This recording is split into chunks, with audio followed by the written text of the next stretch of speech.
how to use curve in Photoshop. Alright, let's go to adjustment layer and click on curve. Look at this bar at the bottom. The right side is showing the bright pixel.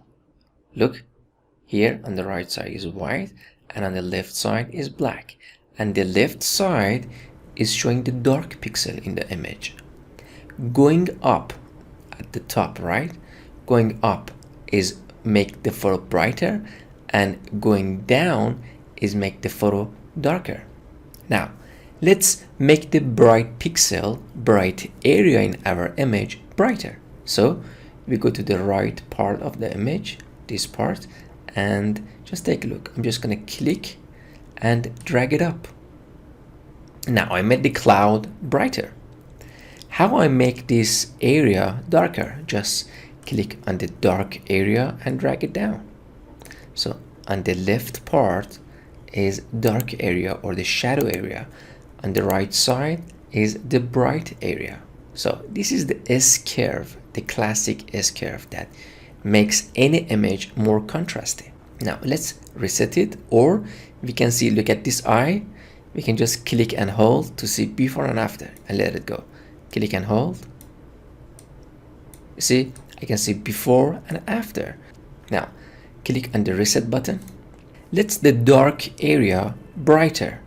There is another way we can do that. I can come and click on this little hand and look for the area that I want to make brighter. For example, this area. Now, just one click and drag it up.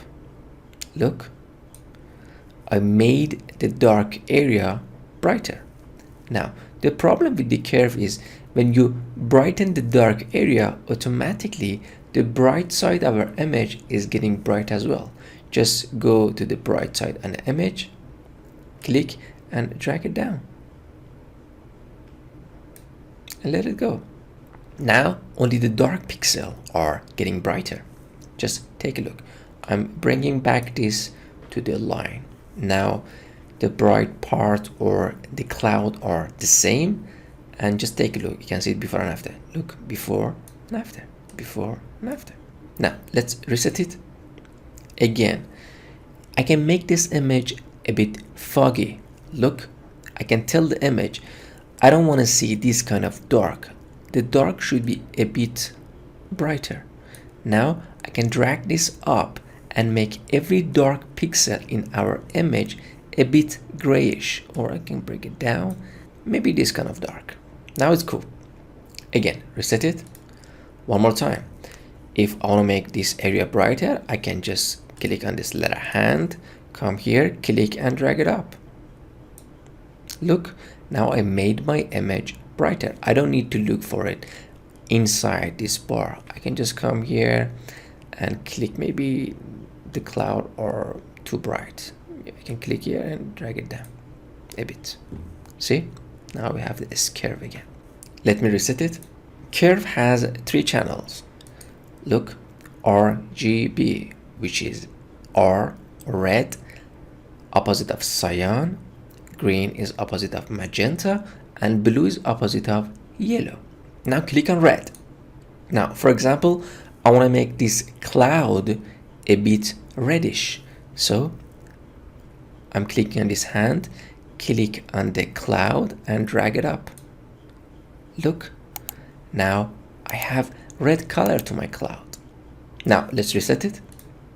Again, let's go to red channel, click on, maybe this time you want to make the shadow a bit more cyanish, right? Or this area.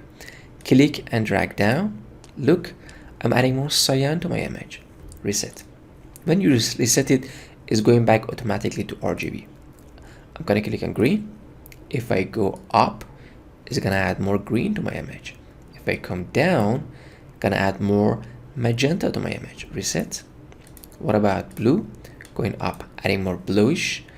Going down, adding more yellowish to my image. So this is very interesting in composite. In just one curve layer, we have a lot of controls in different channels, adding different lights, dragging up, the brightness and the darkness, adding more contrast. That's why the curve is one of the best adjustment layer in Photoshop, and we use it all the time. Now you get the idea, do some practice, and when you're really good at it, go to the next lesson.